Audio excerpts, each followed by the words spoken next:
Malam ini, di puncak pesta perusahaannya, suamiku memperlakukanku seperti sampah.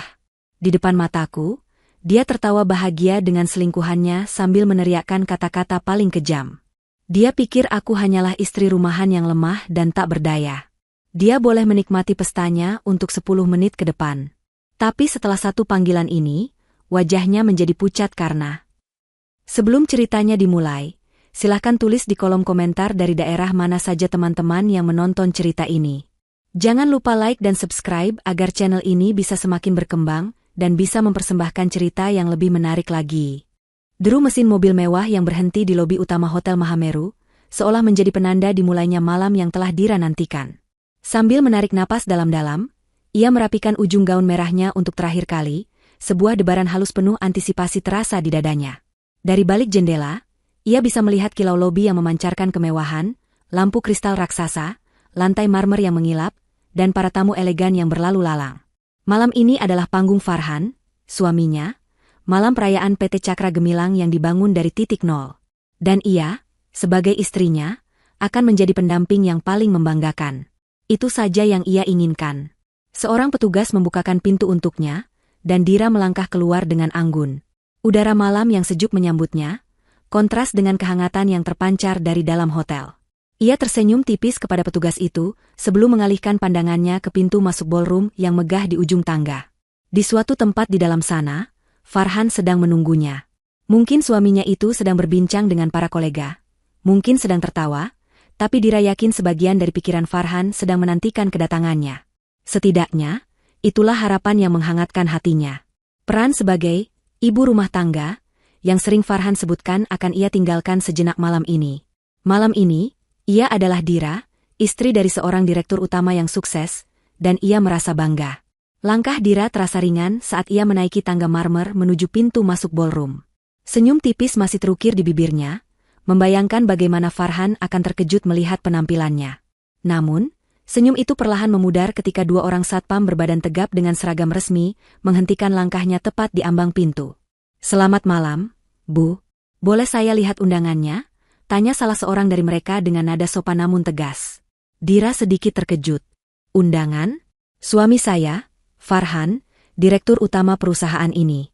Saya istrinya," jawab Dira dengan tenang, mencoba menyembunyikan kebingungannya. Seumur-umur ia menghadiri acara perusahaan, tidak pernah sekalipun ia ditanyai undangan. Namanya selalu otomatis ada di daftar tamu VIP. Satpam itu saling berpandangan sejenak, kemudian memeriksa sebuah tablet digital di tangannya. Ia menggulir daftar nama dengan cepat, dahinya sedikit berkerut.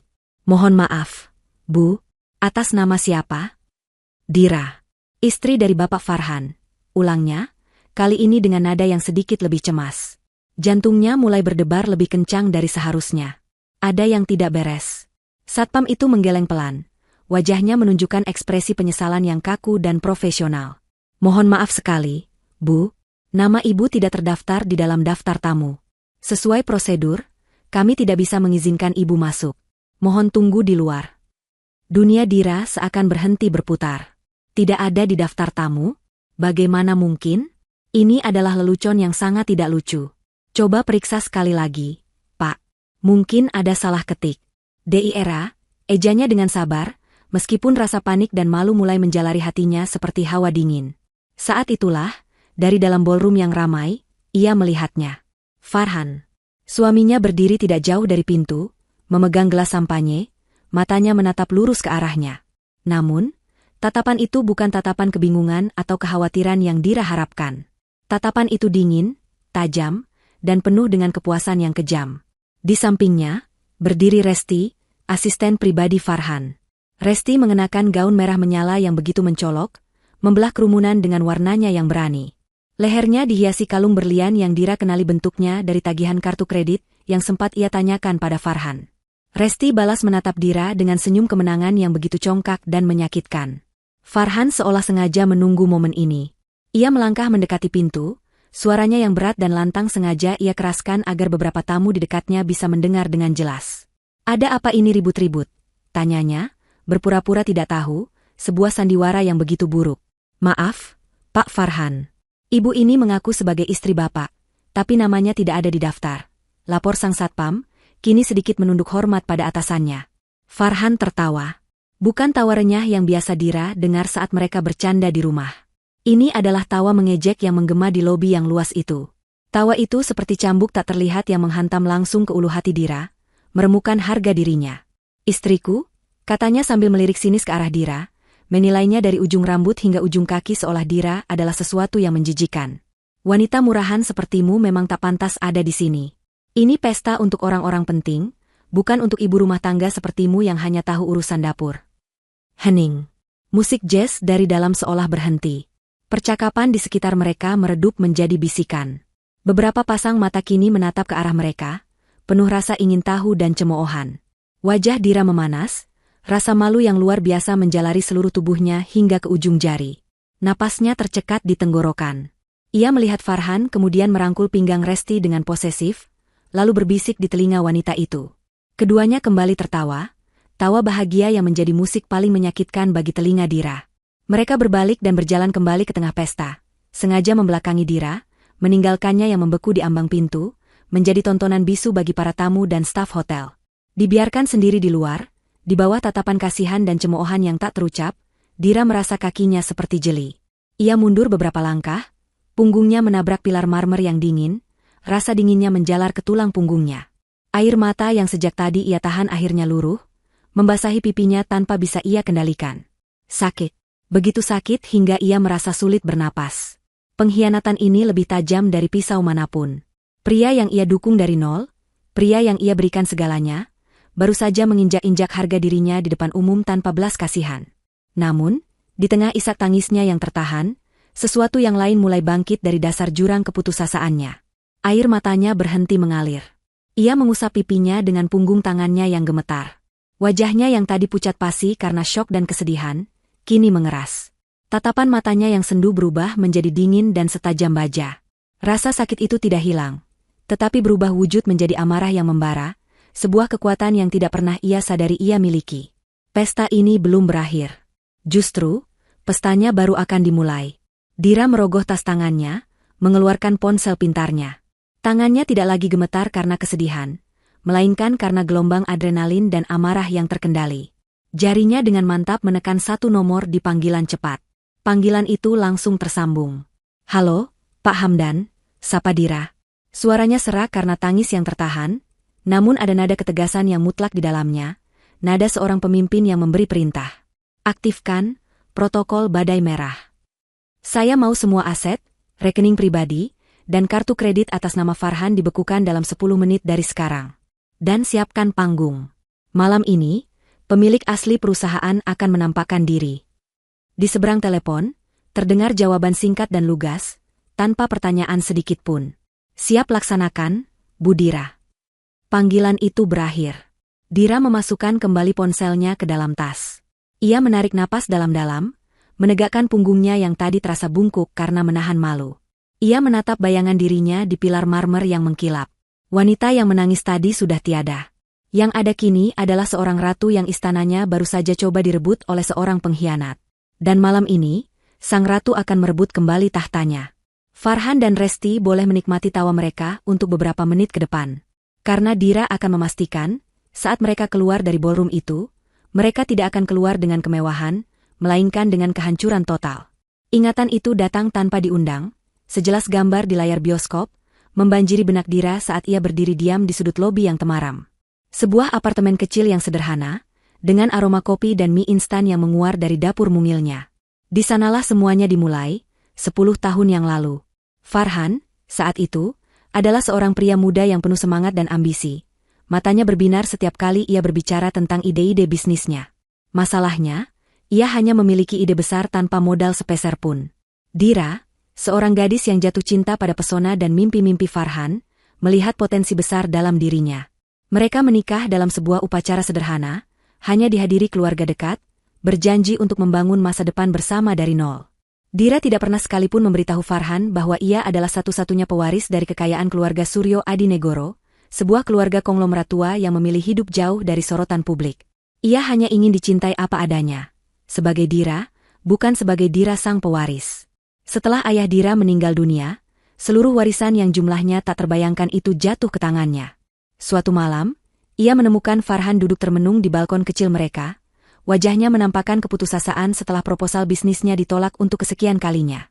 Melihat pria yang dicintainya hampir menyerah adalah pemandangan yang menyayat hati Dira. Saat itulah ia membuat keputusan terbesar dalam hidupnya. Ia duduk di samping Farhan, menggenggam tangannya yang terasa dingin, lalu berkata dengan suara lembut, "Aku punya tabungan. Peninggalan dari almarhum ayahku. Gunakanlah untuk membangun mimpimu." Farhan terperangah. Ia mengira, tabungan, itu hanya beberapa puluh juta rupiah, cukup untuk menyewa kantor kecil dan memulai usaha. Ketika Dira menunjukkan dokumen dan jumlah angka yang tertera di rekening warisannya, Farhan nyaris pingsan. Angka nolnya terlalu banyak untuk ia hitung dalam sekali pandang. Itu bukan sekadar tabungan. Itu adalah sebuah kerajaan kecil yang bisa membeli perusahaan-perusahaan yang telah menolaknya. "Aku tidak mau ini mengubah apapun di antara kita," kata Dira kala itu dengan tulus, menatap lekat ke mata suaminya. "Aku ingin melihatmu berhasil. Anggap saja ini modal dariku. Tapi berjanjilah, kau akan selalu menjadi Farhan yang kukenal." Farhan memeluknya erat, air matanya berlinang, dan bersumpah di hadapan Dira bahwa ia tidak akan pernah melupakan kebaikan dan kepercayaan istrinya. Ia berjanji kesuksesannya akan selalu menjadi milik mereka berdua. Maka berdirilah PT Cakra Gemilang. Atas permintaan Dira, semua aset dan kepemilikan saham mayoritas, sebesar 95%, didaftarkan atas namanya secara diam-diam. Ia menunjuk Pak Hamdan, pengacara kepercayaan keluarganya sejak lama yang sudah seperti paman baginya, untuk mengurus semua legalitas secara rapi. Di depan publik, Farhan didapuk sebagai pendiri dan direktur utama. Dira yang memutuskan demikian. Ia mencintai Farhan dan ingin dunia melihat suaminya sebagai pria hebat yang sukses dari hasil kerja kerasnya sendiri. Ia puas berada di belakang layar, menjadi penasihat strategis Farhan yang tak terlihat. Banyak ide cemerlang perusahaan yang lahir dari diskusi mereka di meja makan saat larut malam. Banyak keputusan penting yang diambil Farhan setelah mendengar bisikan dan pertimbangan dari Dira. Namun di ruang rapat, Farhan akan mempresentasikan ide-ide itu seolah murni berasal dari pemikirannya sendiri. Dira tidak pernah mempermasalahkannya. Baginya, kebahagiaan dan kebanggaan Farhan adalah segalanya. Perusahaan tumbuh pesat, melebihi ekspektasi mereka berdua. Apartemen kecil berganti menjadi rumah mewah dengan pilar-pilar tinggi di kawasan elit. Mobil sedan sederhana berganti menjadi deretan mobil Eropa yang mengkilap di garasi yang luas. Seiring dengan pertumbuhan kekayaan, Farhan berubah. Pria sederhana yang dulu penuh mimpi kini menjadi seorang eksekutif arogan yang haus akan pujian dan pengakuan. Ia mulai lupa dari mana ia berasal. Ia mulai menganggap semua kesuksesan ini adalah murni karena kejeniusannya. Dira, sang penopang utama, sang pondasi dari semua yang ia miliki, perlahan dianggapnya sebagai sekadar istri rumahan yang tidak mengerti apa-apa tentang dunia bisnis yang gemerlap. Lalu datanglah Resti. Awalnya, ia hanyalah seorang asisten baru lulusan universitas ternama yang terlihat polos, rajin, dan sangat efisien. Dira sendiri yang sempat memuji kinerjanya pada Farhan di awal-awal. Namun, kepolosan itu hanyalah topeng. Resti cerdik dan ambisius. Ia melihat kekuasaan dan kekayaan yang dimiliki Farhan, dan menginginkan itu untuk dirinya sendiri. Perlahan tapi pasti, ia mulai menyuntikkan racun ke dalam pikiran Farhan. Ia akan memuji Farhan setinggi langit, mengatakan bahwa tanpa Farhan perusahaan ini tidak akan menjadi apa-apa. Ia juga seringkali secara halus merendahkan Dira di depan Farhan. Kasihannya, Bu Dira, pasti bosan di rumah terus. Beliau tidak akan mengerti betapa beratnya tekanan yang Bapak hadapi di sini. Adalah salah satu kalimat andalannya, diucapkan dengan nada prihatin yang palsu. Dira mulai merasakan perubahan. Farhan semakin sering pulang larut, dengan alasan rapat mendadak yang tidak pernah ada di jadwal sebelumnya. Aroma parfum wanita yang bukan miliknya terkadang samar-samar tercium di kemeja Farhan saat Dira hendak mencucinya. Ketika Dira mencoba bertanya dengan hati-hati, Farhan akan marah dan menuduhnya cemburu buta. "Kamu ini kenapa, sih? Aku kerja keras banting tulang untuk siapa? Untuk kita. Resti itu asistenku, dia sangat profesional. Jangan berpikiran picik seperti itu," hardik Farhan suatu kali. Farhan menjadi ahli dalam memutarbalikkan fakta, membuat Dira merasa bersalah dan paranoid. Ia membuat Dira meragukan intuisinya sendiri. Puncaknya adalah seminggu sebelum pesta malam ini. Dira tidak sengaja menemukan tagihan kartu kredit perusahaan untuk sebuah kalung berlian yang harganya fantastis di laci kerja Farhan. Ketika ia menanyakannya, suaminya dengan santai menjawab bahwa itu adalah hadiah untuk istri klien penting dari Jepang demi melancarkan sebuah proyek besar. Dira, yang masih berusaha keras mempercayai suaminya, mencoba menerima penjelasan itu. Malamnya, seolah tahu hati istrinya sedang gundah, Farhan pulang lebih awal, membawa sebuket mawar merah kesukaan Dira. Ia memeluk Dira di ruang tengah rumah mewah mereka. "Sayang, maafkan aku kalau akhir-akhir ini aku sibuk sekali," kata Farhan dengan suara lembut yang sudah lama tidak Dira dengar. "Proyek baru ini benar-benar menyita waktuku. Tapi aku mau kamu tahu, semua ini aku lakukan untukmu.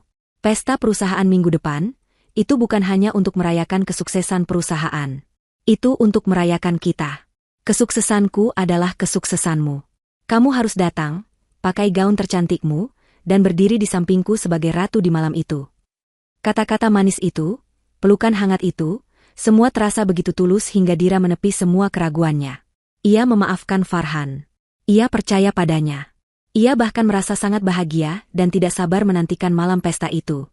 Janji itu memberinya harapan bahwa Farhan yang dulu ia kenal masih ada di sana, tersembunyi di balik topeng arogansinya. Kini, berdiri di luar ballroom, ingatan akan janji palsu itu terasa seperti tusukan ribuan jarum di hatinya. Kalung berlian itu kini melingkar dengan angkuh di leher Resti. Posisinya sebagai ratu, malam itu telah direbut oleh wanita simpanan suaminya. Dan Farhan, pria yang bersumpah tidak akan pernah melupakannya, baru saja menghinanya di depan semua orang. Dira akhirnya sadar. Selama ini ia hidup dalam ilusi, dalam sebuah pernikahan yang topengnya begitu sempurna, hingga ia tidak bisa melihat kebusukan yang tersembunyi di baliknya. Topeng itu kini telah pecah berkeping-keping, dan kebenaran yang terungkap begitu menyakitkan.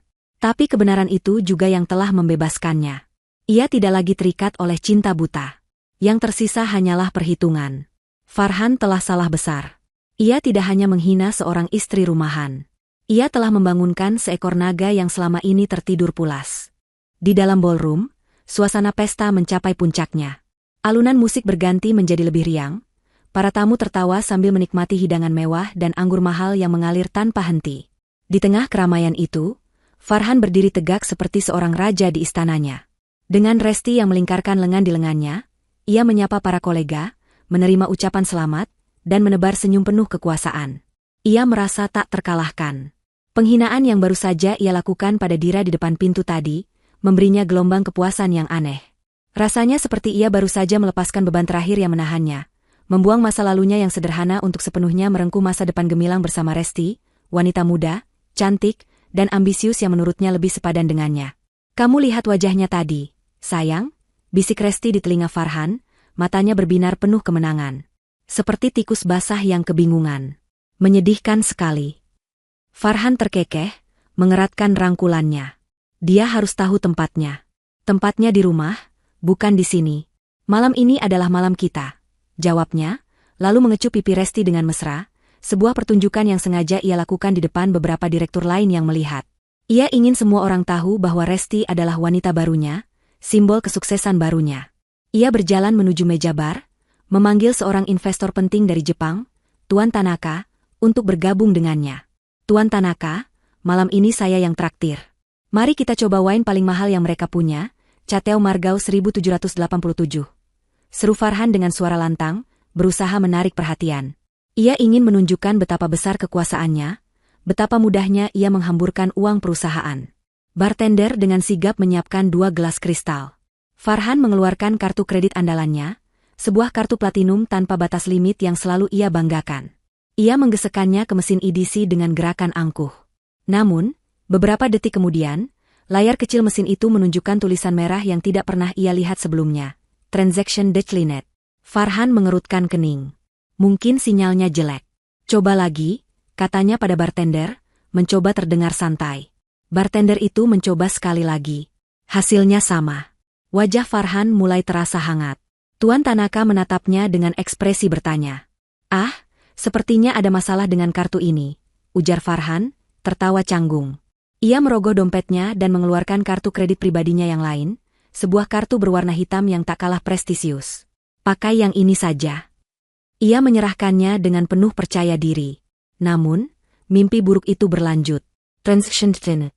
Kini, rasa cemas yang dingin mulai menjalari punggungnya. Ini tidak mungkin terjadi. Semua kartunya memiliki reputasi sempurna. Ia melambaikan tangan pada Tuan Tanaka. "Maaf, sepertinya ada masalah teknis dari pihak bank. Saya akan urus ini sebentar. Silakan nikmati pestanya dulu. Setelah Tuan Tanaka pergi, Farhan mencoba menelepon layanan pelanggan banknya. Namun, panggilannya tidak kunjung tersambung, hanya nada sibuk yang terus terdengar. Ia mencoba mengakses aplikasi mobile banking di ponselnya. Anehnya, ia tidak bisa masuk. Notifikasi user blocked muncul di layarnya. Kepanikan mulai mencekiknya. Ia merasa seperti sedang berada di dalam sebuah ruangan yang dindingnya perlahan-lahan merapat. Ia mencoba menenangkan diri, berpikir ini mungkin hanya gangguan sistem sementara. Ia kembali ke kerumunan, mencoba bersikap seolah tidak ada yang terjadi. Namun, ia mulai menyadari sesuatu yang aneh. Beberapa kolega yang tadi begitu ramah dan bersemangat menyapanya, kini seolah-olah menghindarinya. Ketika ia mendekati sebuah grup yang sedang asyik berbincang, percakapan mereka mendadak berhenti. Mereka hanya tersenyum kaku padanya lalu mencari alasan untuk pergi. Ia merasa seperti orang asing di pestanya sendiri. Aura kekuasaan yang tadi menyelimutinya kini terasa menipis, digantikan oleh aura kebingungan dan ketakutan. Saat itulah ponselnya bergetar. Sebuah pesan singkat dari nomor tak dikenal masuk. Farhan membukanya dengan tangan yang sedikit gemetar. Pesan itu singkat, namun dampaknya seperti hantaman palu godam di kepalanya. Notifikasi keamanan. Semua rekening dan aset atas nama Anda telah dibekukan sementara atas permintaan Dewan Direksi PT Cakra Gemilang. Farhan membaca pesan itu 2-3 kali. Matanya membelalak tak percaya. Dewan Direksi? Dewan Direksi macam apa? Selama ini, ialah satu-satunya pengambil keputusan mutlak di perusahaan. Permintaan siapa? Nafasnya menjadi berat. Wajahnya yang tadi memerah karena malu, kini berubah pucat pasi. Ada apa, sayang? Kamu kelihatan pucat, tanya Resti, yang sejak tadi sibuk berfoto-foto untuk diunggah ke media sosialnya. Ia menyentuh lengan Farhan, tapi pria itu tidak merespons. Farhan hanya bisa menatap layar ponselnya, pikirannya kosong. Tidak mungkin. Bisiknya pada diri sendiri. Ini tidak mungkin terjadi. Ia merasa tanah yang dipijaknya tiba-tiba bergetar hebat, siap menelannya hidup-hidup.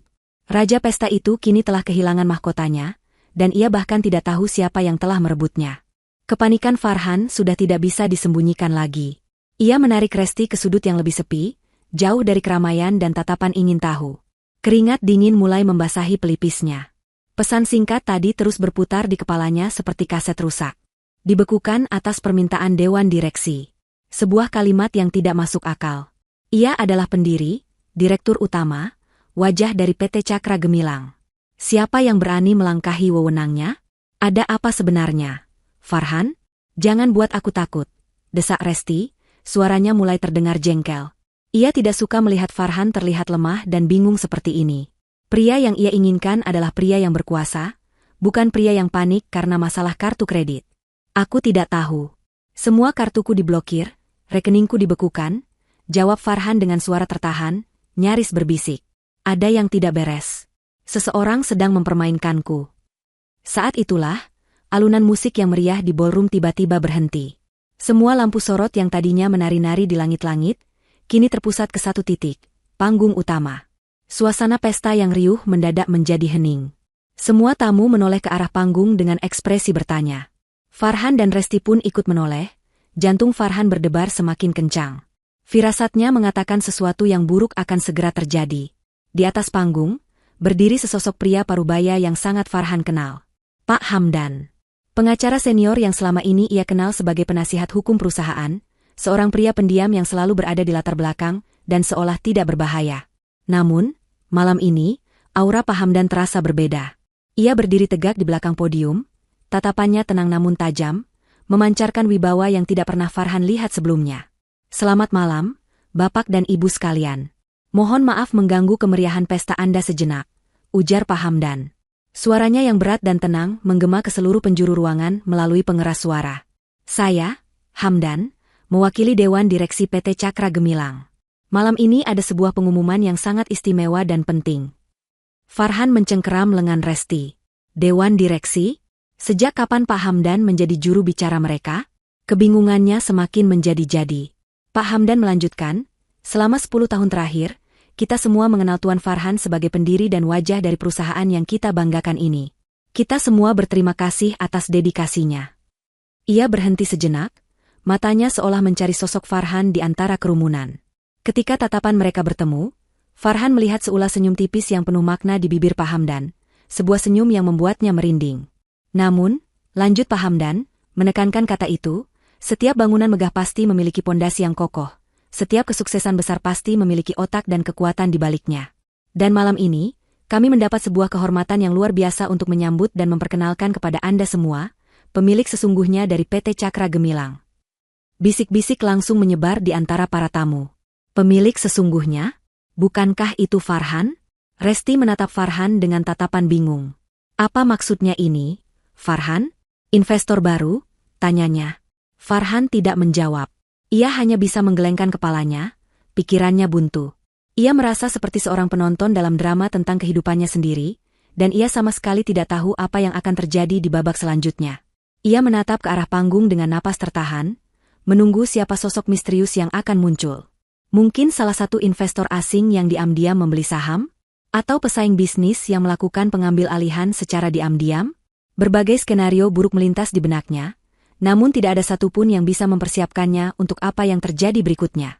Semua mata kini tertuju pada panggung dan pintu masuk utama di belakang kerumunan. Pak Hamdan mengangkat tangannya, memberi isyarat kepada petugas di pintu. Tiba-tiba, pintu utama ballroom yang tadi tertutup rapat untuk Dira, kini terbuka lebar dengan gerakan yang pelan dan dramatis, seolah menyambut kedatangan seorang bangsawan. Hening yang tercipta begitu pekat, hingga suara langkah kaki seseorang yang mendekat terdengar dengan sangat jelas. Hening yang tercipta di ballroom terasa begitu padat, seolah udara di dalamnya membeku. Semua mata, tanpa terkecuali, tertuju pada pintu utama yang kini terbuka lebar.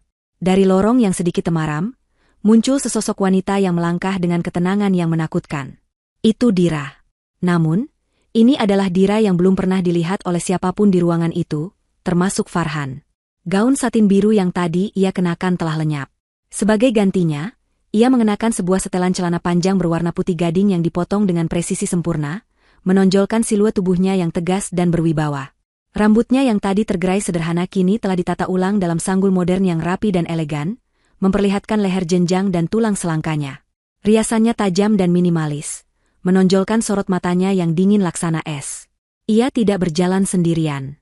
Di sisi kanan dan kirinya, berjalan dua pria berbadan tegap dalam setelan hitam, lengkap dengan AirPH di telinga mereka, pengawal pribadi profesional.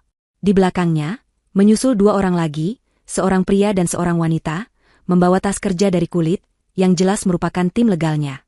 Kehadiran mereka bukan lagi sebagai istri direktur yang terbuang, melainkan sebagai seorang eksekutif puncak yang datang untuk melakukan pengambil alihan. Aura kekuasaan yang menguar darinya begitu pekat, membuat semua orang yang melihatnya secara refleks menahan napas. Kerumunan para tamu yang tadi berdiri rapat, kini terbelah dengan sendirinya, menciptakan sebuah jalan lurus dari pintu utama langsung menuju panggung. Bisikan-bisikan mulai terdengar, menyebar seperti api. "Siapa dia?"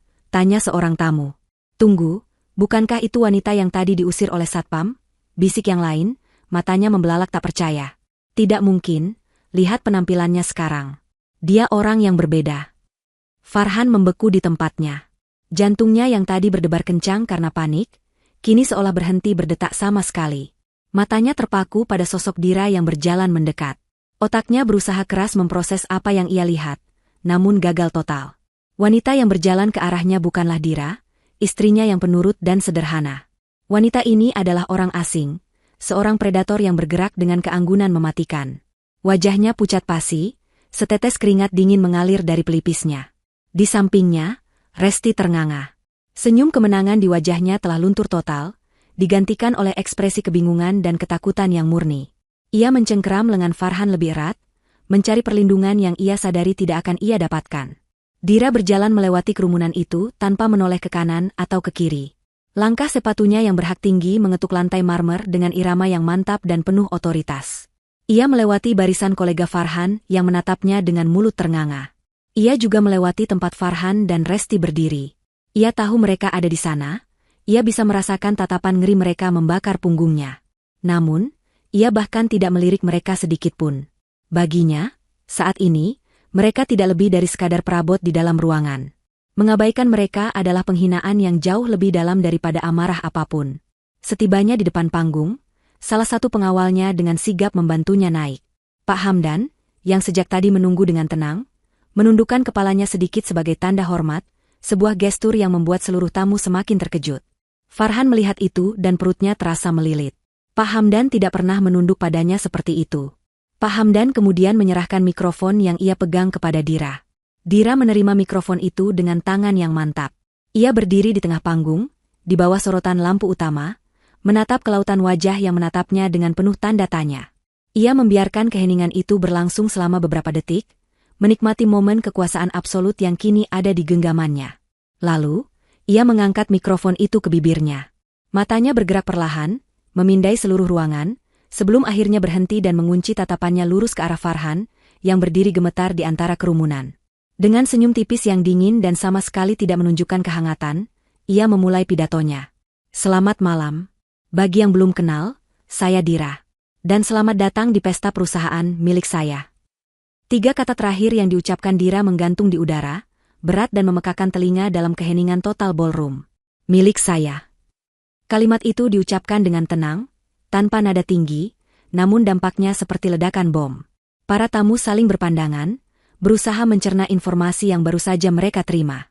Farhan terhuyung sedikit, seolah sebuah kekuatan tak kasat mata baru saja menghantam dadanya. Ia menatap Dira di atas panggung, mencari tanda-tanda kebohongan atau lelucon, tetapi yang ia temukan hanyalah tatapan dingin yang penuh keyakinan. Resti, di sisinya, menarik lengannya dengan panik. Apa maksudnya ini, Farhan? Dia bercanda, kan? Desisnya, suaranya bergetar. Dira tidak memberi mereka waktu untuk pulih dari keterkejutan.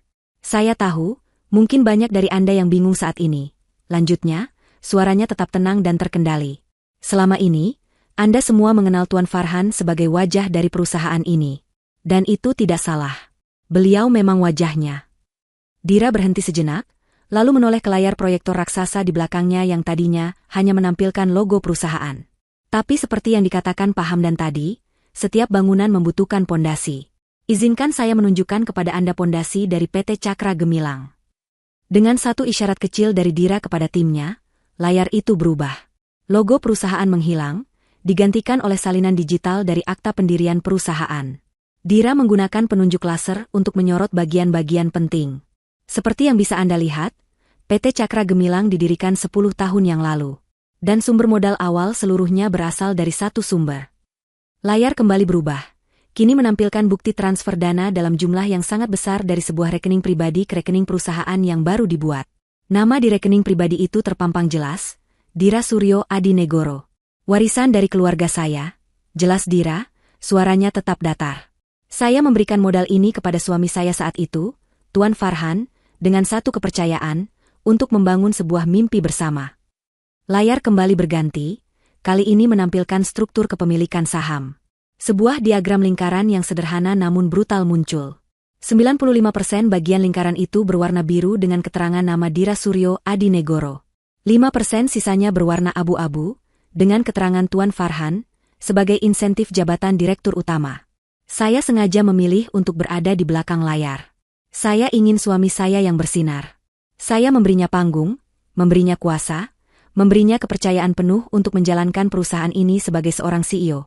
Lanjut Dira. Nada suaranya sedikit berubah, kini terselip sedikit ironi yang pahit.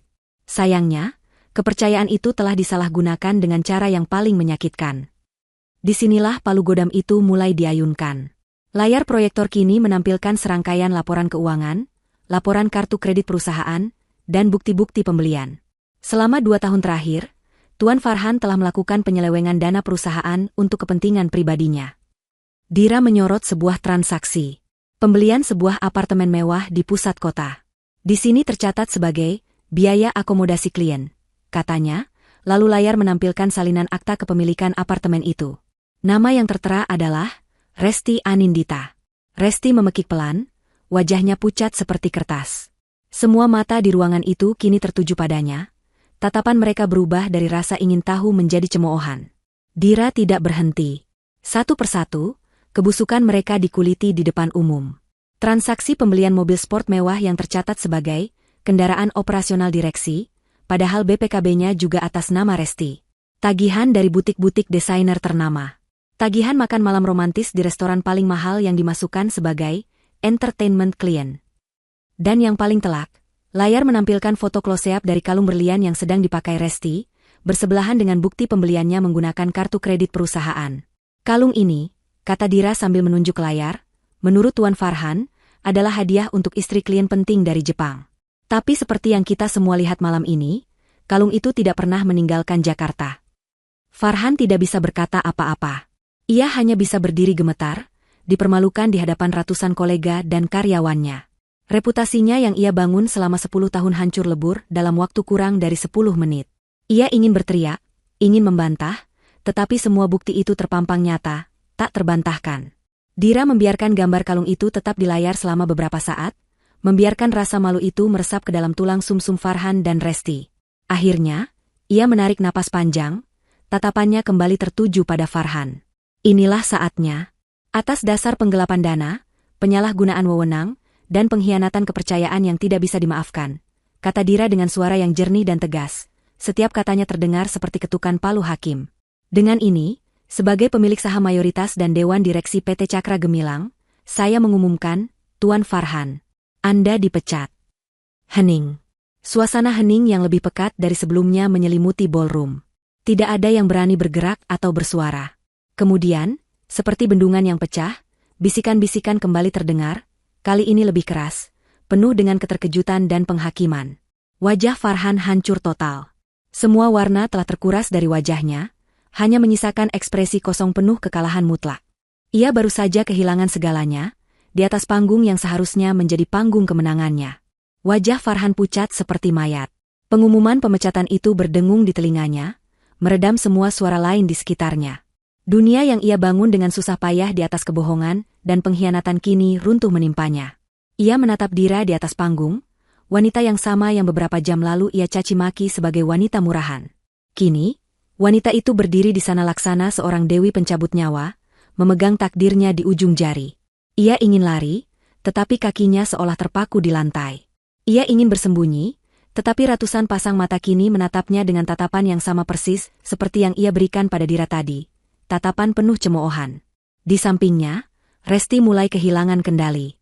Wajahnya basah oleh air mata, riasannya yang mahal mulai luntur. Dunianya yang penuh kemewahan, apartemen, mobil sport, dan perhiasan, semuanya lenyap dalam sekejap. Ia sadar bahwa semua itu bukanlah miliknya, melainkan hanya pinjaman dari kekuasaan Farhan, dan kekuasaan itu baru saja dicabut sampai ke akarnya. Tidak, ini tidak mungkin. Isaknya histeris, suaranya terdengar nyaring di tengah keheningan yang canggung. Farhan, lakukan sesuatu. Katakan pada mereka ini bohong. Namun, Dira belum selesai. Ia mengalihkan tatapan dinginnya dari Farhan ke Resti, yang kini gemetar ketakutan. Dan untuk Anda, Resti, lanjut Dira dari panggung, suaranya yang tenang terasa lebih menusuk daripada teriakan. Terima kasih atas jasa Anda menemani Tuan Farhan selama ini. Perusahaan kami sangat menghargai loyalitas. Namun, karena atasan langsung Anda sudah tidak lagi bekerja di sini, maka posisi Anda sebagai asisten juga berakhir efektif malam ini. Dira berhenti sejenak, membiarkan kalimat itu meresap. Tim keamanan akan mengantar kalian berdua keluar dari properti milik perusahaan. Sesuai perintah, 2 orang satpam yang tadi berjaga di pintu, termasuk satpam yang menghentikan Dira, kini berjalan dengan tegap dan tanpa ekspresi menembus kerumunan. Langkah sepatu mereka yang berat terdengar seperti genderang kematian bagi Farhan dan Resti. Para tamu yang tadi berdiri di dekat mereka sontak menyingkir, menciptakan jalan bagi petugas keamanan seolah Farhan dan Resti adalah penderita penyakit menular. Para kolega yang beberapa jam lalu menjabat tangannya dan memujinya, kini membuang muka, pura-pura tidak kenal. Dunia bisnis kejam, dan tidak ada yang mau berasosiasi dengan seorang pecundang yang jatuh dengan cara sehina ini. Jangan sentuh aku, jerit Resti ketika salah seorang satpam menyentuh lengannya dengan sopan namun tegas. Farhan akhirnya tersadar dari kelumpuhannya. Adrenalin dan rasa putus asa membanjiri dirinya. Ia tidak bisa menerima ini. Dira, teriaknya, suaranya parau dan penuh amarah. Kau tidak bisa melakukan ini padaku. Aku yang membangun perusahaan ini. Dira menatapnya dari atas panggung, ekspresinya tidak berubah. Anda hanya menjalankan, Tuan Farhan, bukan membangun. Ada perbedaan besar di antara keduanya, balasnya dengan dingin. Para satpam kini telah memegang kedua lengan Farhan. Ia meronta, berusaha melepaskan diri. Martabatnya yang tersisa hancur sudah. Ia kini hanyalah seorang pria panik yang sedang diusir dari pestanya sendiri. Dalam keputusasaannya, ia memainkan kartu terakhirnya, kartu yang ia pikir masih memiliki kekuatan. Dira, aku suamimu. Pikirkan pernikahan kita. Teriaknya lagi, kali ini nadanya lebih memohon. Kita bisa bicarakan ini di rumah. Aku mohon. Seluruh ballroom kembali hening, semua orang menunggu respons Dira. Inilah momen penentuan. Apakah hatinya akan luluh mendengar permohonan seorang suami? Dira menatap Farhan yang sedang meronta-ronta itu untuk sesaat. Tidak ada lagi cinta atau kasihan di matanya, yang ada hanyalah kekecewaan yang telah mengeras menjadi baja. Ia mengangkat mikrofonnya untuk terakhir kali malam itu, memastikan semua orang dapat mendengar jawabannya dengan jelas. Oh, tentang itu, katanya dengan nada ringan yang mengerikan. Pengacaraku akan mengirimimu surat gugatan cerai besok pagi. Dengan tuntutan ganti rugi penuh, atas semua dana perusahaan yang telah kau gelapkan. Jadi, kau tidak perlu khawatir. Kita tidak akan pernah membicarakan apapun lagi di rumah kita. Itulah pukulan terakhir. Pukulan yang meremukan harapan Farhan menjadi debu. Ia berhenti meronta. Tenaganya seakan terkuras habis. Ia membiarkan para satpam menyeretnya pergi, kepalanya tertunduk dalam kekalahan total. Resti, yang juga diseret di sampingnya, terus menangis dan menjerit-jerit, menyalahkan Farhan atas semua yang terjadi. Pemandangan menyedihkan itu menjadi tontonan penutup yang tak akan terlupakan bagi semua tamu yang hadir. Perjalanan dari tengah ballroom menuju pintu keluar terasa seperti perjalanan bermil-mil jauhnya bagi Farhan. Setiap langkah adalah sebuah siksaan. Ia diseret melewati ratusan pasang mata yang menatapnya dengan campuran rasa kasihan, jijik, dan kepuasan. Ia bisa mendengar bisikan-bisikan mereka, kata-kata seperti, tidak tahu berterima kasih, karma instan, dan, pantas mendapatkannya, terdengar jelas di telinganya. Wajah para kolega bisnis yang dulu menghormatinya kini terlihat asing dan penuh penghakiman. Ia mencoba mengangkat kepalanya, tetapi beban rasa malu itu terlalu berat, memaksanya untuk terus menatap lantai marmer yang dingin. Mereka akhirnya tiba di pintu utama, pintu yang sama tempat Dira dipermalukan beberapa jam sebelumnya. Para satpam tidak mendorong mereka dengan kasar, tetapi tindakan mereka yang melepaskan pegangan tepat di ambang pintu terasa lebih menghina. Mereka dilepaskan begitu saja, seolah-olah mereka adalah sampah yang baru saja dibuang. Pintu ballroom yang megah itu kemudian tertutup di belakang mereka, meredam kembali suara pesta yang perlahan mulai hidup lagi, meninggalkan Farhan dan Resti dalam keheningan lobi yang terasa mencekam. Saat itulah mereka menyadari bahwa di luar hotel, langit telah membuka kerannya. Hujan turun dengan sangat deras, menciptakan tirai air yang memburamkan pemandangan kota. Suara gemuruh petir sesekali menyambar, seolah alam pun ikut merayakan kejatuhan mereka. Mobil sport mewah Farhan yang biasanya selalu terparkir di jalur VIP tepat di depan lobi, kini sudah tidak ada lagi. Posisinya telah digantikan oleh sebuah taksi tua berwarna biru yang tampak kusam di bawah guyuran hujan, seolah sengaja dipesankan untuk mereka. Di trotoar yang basah, di samping tiang lobi, tergeletak sebuah kotak kardus coklat yang sudah mulai basah. Farhan mendekatinya dengan langkah gontai. Di dalamnya, teronggok barang-barang pribadi mereka yang tadi ada di kantor. Beberapa bingkai foto, sebuah piala penghargaan, dan pernak-pernik meja lainnya. Semua miliknya telah dibereskan dengan begitu cepat dan efisien. Ia benar-benar telah dihapus dari perusahaan itu. Ini semua salahmu, jerit Resti, akhirnya melampiaskan semua frustrasinya pada Farhan. Tangisnya kini bercampur dengan amarah. Kau bilang kau yang berkuasa. Kau bilang istrimu itu hanya wanita bodoh yang tidak tahu apa-apa. Lihat sekarang. Kita kehilangan segalanya karena kebodohanmu. Farhan, yang sudah berada di titik terendahnya, tidak lagi memiliki tenaga untuk berdebat. Ia hanya menatap kosong ke arah hujan. Diam, Resti. Diam, bisiknya, lebih pada dirinya sendiri.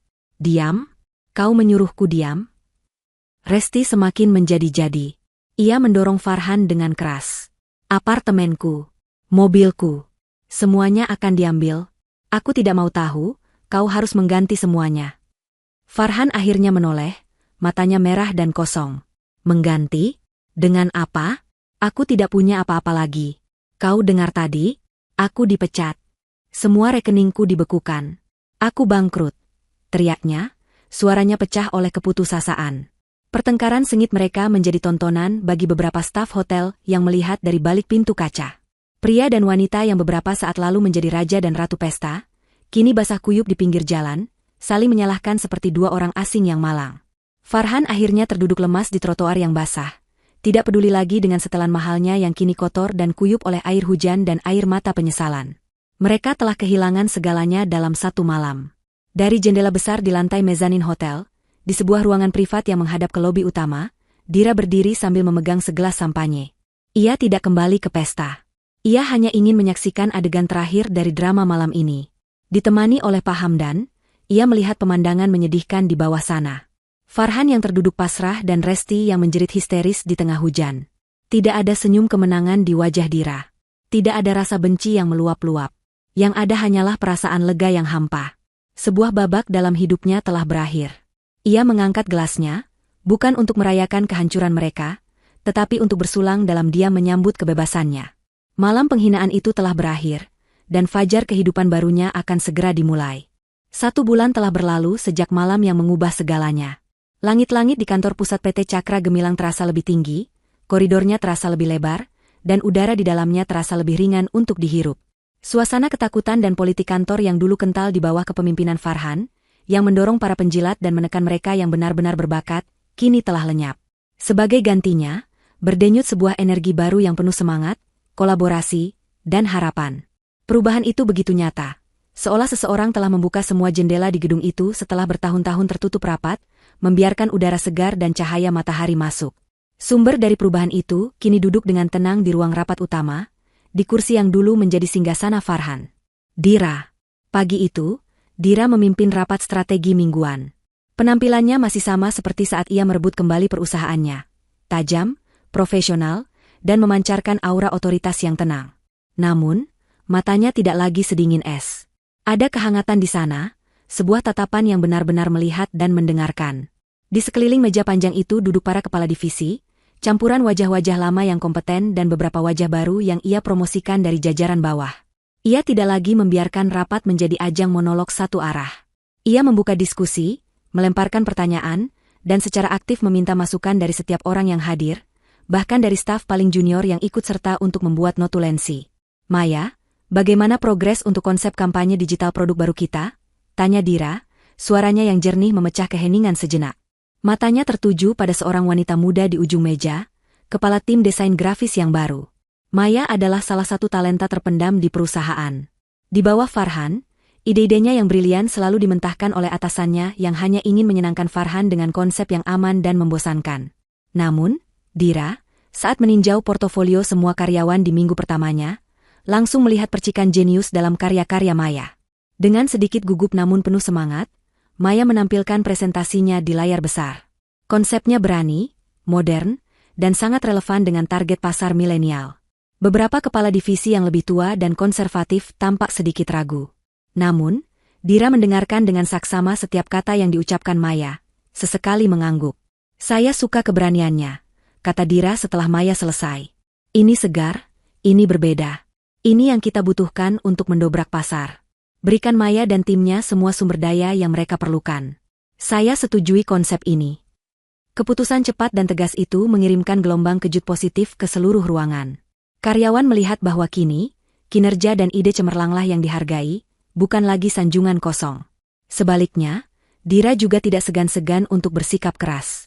Minggu lalu, ia memanggil Pak Budi, manajer pemasaran yang merupakan penjilat paling utama Farhan. Pria itu mencoba menggunakan taktik lamanya, memuji-muji kepemimpinan Dira setinggi langit sambil secara halus menyalahkan timnya atas angka penjualan yang menurun. Dira mendengarkannya tanpa interupsi.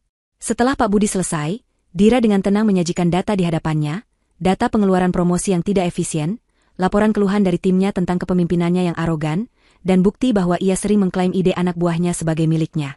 Perusahaan ini sedang bergerak ke arah yang baru, Pak Budi, kata Dira dengan suara datar. Arah yang didasari oleh integritas, kolaborasi, dan kinerja. Dengan berat hati, saya rasa arah Anda sudah tidak lagi sejalan dengan kami. Pemecatan itu dilakukan dengan cepat, profesional, dan tanpa drama, mengirimkan pesan yang jelas bahwa era mediokritas yang dilindungi oleh koneksi telah berakhir. Di sela-sela kesibukannya membangun kembali budaya perusahaan, Dira tidak bisa sepenuhnya lepas dari bayang-bayang masa lalunya. Berita tentang kejatuhan Farhan menjadi viral di dunia bisnis. Portal-portal berita keuangan menulis artikel panjang dengan judul-judul sensasional. Skandal di Cakra Gemilang, CEO dipecat secara memalukan di pesta perusahaannya sendiri. atau dari puncak kejayaan ke jurang kebangkrutan, kisah tragis Farhan. Reputasinya hancur berkeping-keping. Tidak ada satupun perusahaan yang mau merekrutnya. Teman-teman pestanya yang dulu selalu mengelilinginya, kini bahkan tidak mau mengangkat telepon darinya. Sesekali, saat malam tiba dan ia sendirian di kantornya yang luas, Dira akan merasakan secuil rasa kasihan. Namun, perasaan itu segera sirna ketika ia teringat pada penghinaan di ambang pintu malam itu. Rasa sakit itu belum sepenuhnya hilang, tetapi kini telah menjadi bahan bakar untuk membuktikan bahwa ia mampu membawa perusahaan ini terbang lebih tinggi dari yang pernah Farhan bayangkan. Sementara itu, Farhan menjalani nerakanya sendiri. Ia tinggal di sebuah kamar kos sempit dan pengap di pinggiran kota, sebuah antitesis dari rumah mewahnya dulu. Setiap hari ia habiskan untuk menghubungi pengacara, mencoba mencari celah untuk melawan, namun selalu menemui jalan buntu. Bukti yang dimiliki Dira terlalu kuat. Utangnya menumpuk. Tuntutan ganti rugi dari perusahaan membuatnya tidak akan pernah bisa memiliki aset apapun atas namanya sendiri seumur hidupnya. Suatu sore, dalam keputusasaan ia mencoba mencari Resti di media sosial. Ia menemukan akunnya. Foto profilnya adalah gambar dirinya sedang menyesap koktail di sebuah bar tepi pantai di Bali, tersenyum cerah. Di foto-foto lainnya, ia berpose mesra dengan seorang pria asing yang jauh lebih tua namun jelas sangat kaya. Resti telah melanjutkan hidupnya, melompat dari satu kapal karam ke kapal pesiar baru, tanpa menoleh ke belakang sedikitpun. Melihat itu, Farhan akhirnya tertawa, tawa getir yang penuh dengan kekalahan. Ia telah mengkhianati berlian demi sebuah kaca yang berkilau, dan kini kaca itu pun telah meninggalkannya. Sore itu, di kantor Cakra Gemilang, pintu ruangan Dira diketuk pelan. Pak Hamdan masuk dengan membawa sebuah map tebal berwarna coklat. Wajahnya yang biasanya serius kini tampak lebih ringan. "Selamat sore, Bu Dira. Saya membawa kabar baik," katanya sambil meletakkan map itu di atas meja Dira. Dira membukanya. Di dalamnya ada setumpuk dokumen resmi dengan stempel pengadilan. Di halaman paling atas, tertulis dengan huruf tebal, akta cerai. Di bawahnya, ada dokumen lain berjudul putusan pengadilan atas gugatan perdata. Ia membaca isinya dengan cepat. Pengadilan telah mengabulkan semua tuntutannya. Perceraian mereka telah resmi. Seluruh sisa aset pribadi Farhan yang bisa dilacak, termasuk 5% sahamnya di perusahaan, telah disita oleh negara untuk kemudian diserahkan kepada perusahaan sebagai bagian dari pembayaran ganti rugi.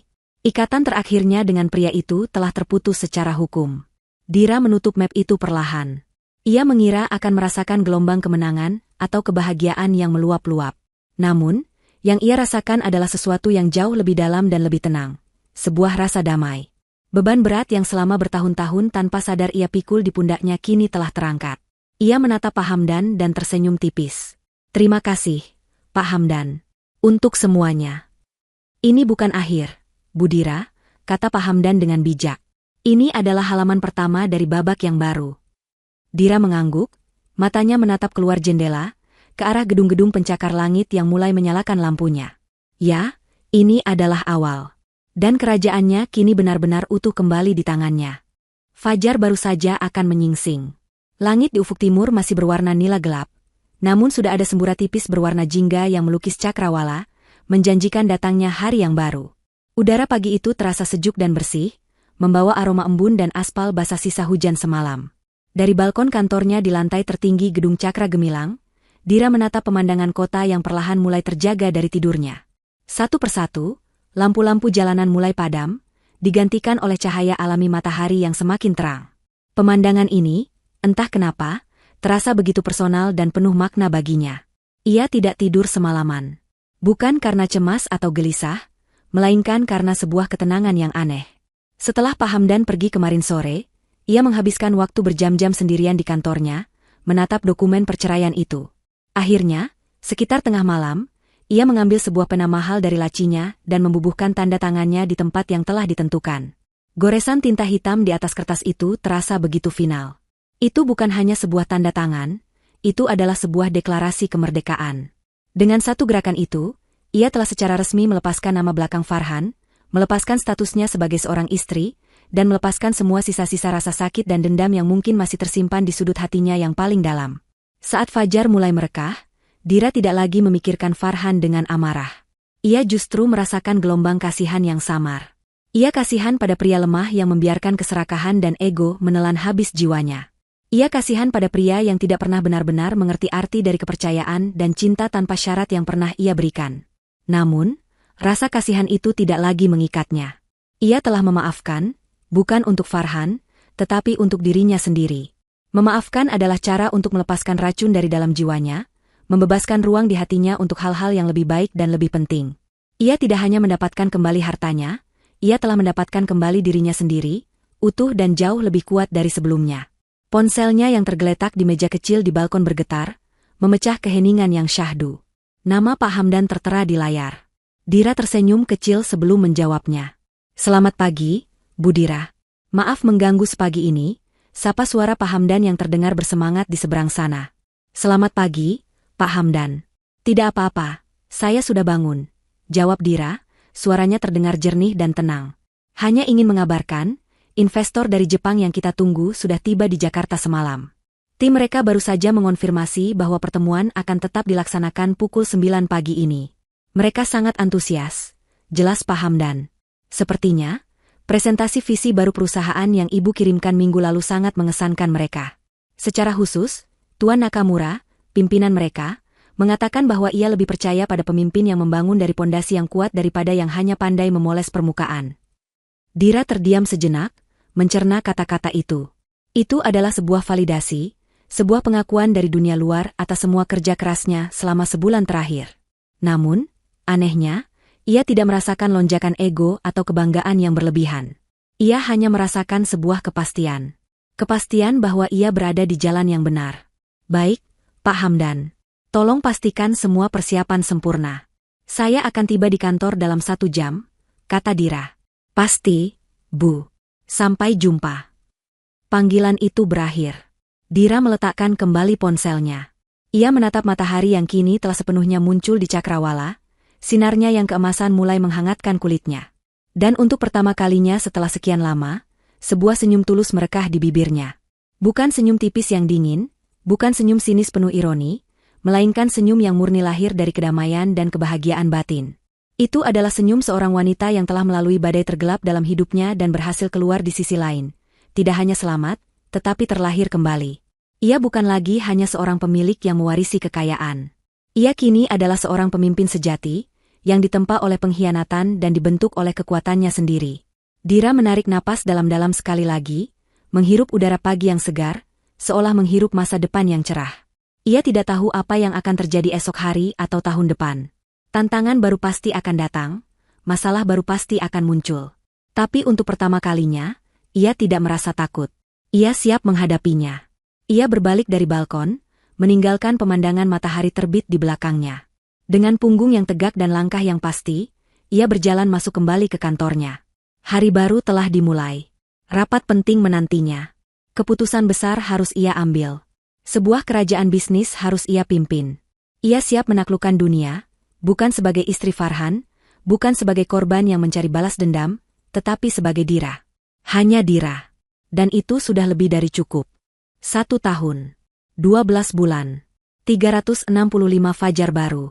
Waktu telah berjalan, mengubah luka menjadi bekas, amarah menjadi kebijaksanaan, dan kehancuran menjadi fondasi untuk sesuatu yang lebih kokoh. Panggung Hotel Mahameru telah lama dibersihkan, gaun-gaun pesta telah tersimpan rapi, dan gema dari malam penghinaan itu kini hanya menjadi bisikan samar dari masa lalu. Namun, riak dari kejadian malam itu terus mengalir, membentuk takdir baru bagi setiap orang yang terlibat di dalamnya. Malam itu, di tempat yang sama persis, di ballroom Hotel Mahameru yang berkilauan, sebuah acara yang berbeda tengah berlangsung. Bukan pesta perusahaan yang penuh kemegahan kosong, melainkan sebuah malam penggalangan dana yang hikmat dan penuh kehangatan. Acara ini diselenggarakan oleh Yayasan Pelita Bangsa, sebuah organisasi nirlaba yang didirikan dan didanai sepenuhnya oleh Dira. Yayasan ini berfokus pada pemberian beasiswa untuk anak-anak perempuan dari keluarga kurang mampu yang memiliki potensi di bidang sains dan teknologi. Dira berdiri di sudut ruangan, tidak lagi dalam balutan powersuit yang kaku, melainkan gaun sederhana berwarna zamrud yang mengalir lembut, membuatnya tampak anggun dan mudah didekati. Ia tidak lagi menjadi pusat perhatian yang canggung, melainkan pusat gravitasi yang tenang. Orang-orang mendekatinya bukan dengan rasa takut atau untuk mencari muka, melainkan dengan kekaguman dan rasa hormat yang tulus. Ia berbincang dengan para donatur, mendengarkan cerita para penerima beasiswa, dan sesekali tertawa lepas, sebuah tawa yang kini terdengar ringan dan tanpa beban. Selama setahun terakhir, kepemimpinan Dira telah membawa PT Cakra Gemilang ke tingkat yang tidak pernah terbayangkan sebelumnya. Kesepakatan dengan investor Jepang berjalan mulus, membuka gerbang pasar internasional yang luas. Di bawah arahannya, perusahaan meluncurkan 2 lini produk inovatif yang sukses besar, didorong oleh kampanye pemasaran brilian dari tim yang dipimpin oleh Maya, desainer muda yang ia promosikan. Lebih dari sekadar keuntungan finansial, Dira telah merombak total budaya perusahaan. Ia menerapkan program kesejahteraan karyawan, membangun ruang penitipan anak di kantor, dan menciptakan lingkungan kerja yang transparan di mana setiap suara didengar. PT Cakra Gemilang tidak hanya menjadi tempat untuk bekerja, tetapi juga tempat untuk bertumbuh. Majalah-majalah bisnis yang dulu memuat wajah Farhan sebagai CEO visioner, kini memajang wajah Dira di sampul mereka dengan tajuk Sang Ratu Kebangkitan. Bagaimana Dira Suryo Adinegoro mengubah pengkhianatan menjadi imperium. Namun, kesuksesan terbesarnya bukanlah angka-angka di laporan keuangan atau artikel-artikel pujian itu. Kesuksesan terbesarnya adalah kedamaian yang ia temukan dalam dirinya. Ia telah belajar untuk memimpin dengan empati tanpa menjadi lemah, bersikap tegas tanpa menjadi kejam, dan yang terpenting, ia telah belajar untuk menempatkan nilainya pada dirinya sendiri, bukan pada validasi orang lain. Di seberang kota, di bawah terik matahari yang menyengat dan di tengah debu serta deru mesin-mesin berat, seorang pria mengangkut sekarung semen di pundaknya. Punggungnya yang dulu tegap kini sedikit membungkuk karena lelah. Kulitnya yang dulu terawat kini gelap dan kasar terbakar matahari. Wajahnya, yang tersembunyi di balik topi proyek yang kusam, tampak jauh lebih tua dari usianya. Pria itu adalah Farhan. Setelah semua asetnya disita dan namanya masuk dalam daftar hitam di seluruh industri, tidak ada lagi jalan baginya di dunia korporat. Tabungannya habis untuk membayar sebagian kecil utangnya. Tanpa keahlian lain selain membual dan memberi perintah, satu-satunya pekerjaan yang bisa ia dapatkan adalah sebagai kuli bangunan di sebuah proyek apartemen bertingkat. Setiap hari, ia bekerja dari pagi hingga petang, melakukan pekerjaan fisik yang menguras tenaga dengan upah yang hanya cukup untuk membayar sewa kamar kosnya yang sempit dan makan sehari-hari. Saat istirahat makan siang, ia duduk di bawah naungan seng, membuka bekal nasi dan sepotong ikan asin. Di seberangnya, beberapa pekerja lain sedang asyik menonton berita dari ponsel murah mereka. Tiba-tiba, wajah Dira muncul di layar kecil itu, sedang diwawancarai dalam acara amal tadi malam. Farhan terpaku. Ia melihat Dira, istrinya, mantan istrinya, yang tampak begitu bersinar, begitu tenang, dan begitu berwibawa. Wanita di layar itu adalah wanita yang sama yang pernah menyiapkan bekal untuknya setiap pagi, memijat bahunya saat ia lelah, dan memberikan seluruh dunianya agar ia bisa membangun mimpi. Sebuah penyesalan yang begitu dalam dan menyakitkan menghantamnya, lebih berat dari karung semen manapun yang pernah ia angkut.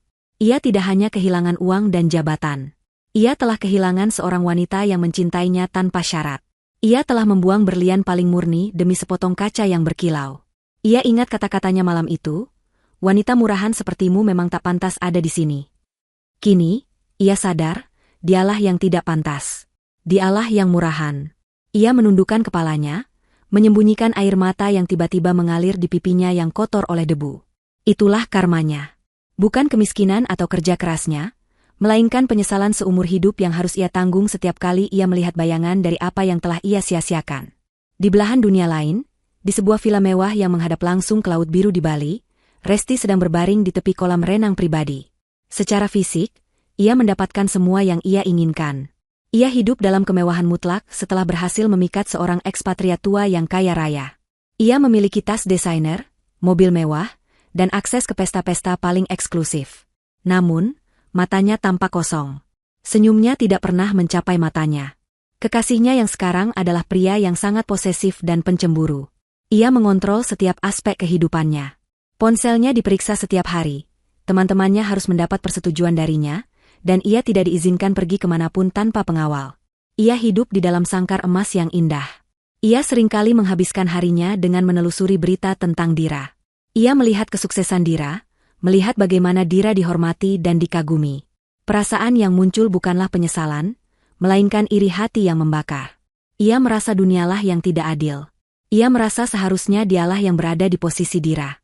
Ia telah mendapatkan kekayaan yang ia kejar, tetapi ia kehilangan sesuatu yang jauh lebih berharga.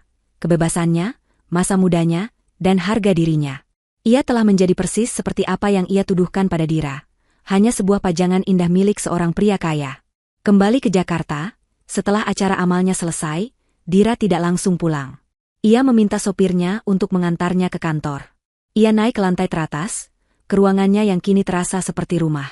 Ia berdiri di balkon yang sama, menatap kerlip lampu kota yang kini tampak seperti lautan permata. Tak lama kemudian, Pak Hamdan menyusulnya, membawa 2 cangkir teh hangat. Mereka berdiri berdampingan dalam keheningan yang nyaman untuk beberapa saat. Acara yang luar biasa, Bu Dira, kata Pak Hamdan akhirnya, memecah keheningan. Anda telah melakukan hal-hal hebat dalam setahun ini. Dira tersenyum. Ini semua juga berkat Anda, Pak Hamdan. Anda selalu ada di sisi saya. Saya hanya menjalankan tugas, jawab Pak Hamdan merendah. Ia menyesap tehnya. Saya kadang masih teringat malam itu. Malam di mana seekor singa betina yang terluka akhirnya menunjukkan aumannya. Anda telah berubah begitu banyak sejak saat itu. Benarkah? Dira menatap ke kejauhan. Saya rasa tidak. Saya tidak berubah. Saya hanya menemukan kembali diri saya. Wanita yang berdiri di panggung malam itu selalu ada di dalam diri saya. Ia hanya tertidur, tersembunyi di balik peran sebagai istri yang penurut dan cinta yang buta. Farhan tidak menciptakan saya, tapi pengkhianatannya telah membangunkan saya. Untuk itu, mungkin saya harus berterima kasih padanya. Tidak ada lagi kepahitan dalam suaranya. Hanya ada penerimaan dan pemahaman yang mendalam. Ia telah sampai pada titik di mana ia bisa melihat masa lalunya yang kelam bukan sebagai tragedi, tetapi sebagai katalisator yang diperlukan untuk kelahirannya kembali. Setelah Pak Hamdan pamit, Dira tetap di sana sendirian. Ia mematikan semua lampu di ruangannya, menyisakan hanya cahaya kota yang masuk melalui jendela kaca raksasa. Ia tidak lagi melihat bayangannya sebagai wanita yang dipermalukan, atau sebagai CEO yang ditakuti. Ia hanya melihat seorang wanita yang utuh, yang telah berdamai dengan masa lalunya dan siap menyambut masa depannya. Dengan perasaan damai yang melingkupi hatinya, ia berbalik, meninggalkan kegelapan kantor di belakangnya, dan melangkah dengan mantap menuju cahaya kota yang menantinya di ujung jalan. Kisahnya belum berakhir, ini baru permulaan.